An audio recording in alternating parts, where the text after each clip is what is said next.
Ассалаумағалейкум, құрметті оқырман. Бүгінгі тақырыпта сіздерге осы екі белгінің айырмашылығын түсіндіріп өтейін.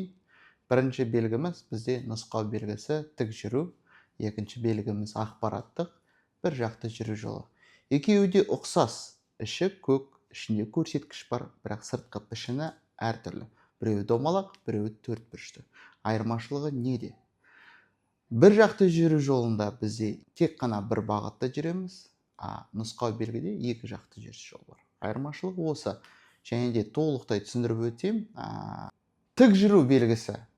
Мысалы, қиылысқа дейін орнатылса, осы қиылыстың бөлігінде тура бағытта жүресіз. Қиылыстан өткен соң кез келген бағытта жүресіз. Ал егер де белгі қиылыстан кейін орнатылса, келесі қиылысқа дейін тура бағытта жүресіз, бірақ іргелес аймаққа оңға кіруге рұқсат етіледі. Солға және кері бұрылуға тыйым салынады. Бір жақты жүру жолы.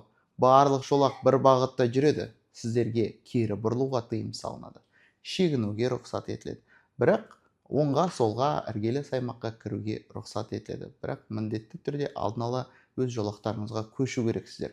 Және де бір жақты жүру жолын аяқталады ғой, сол кезде солға бұрыласыздар.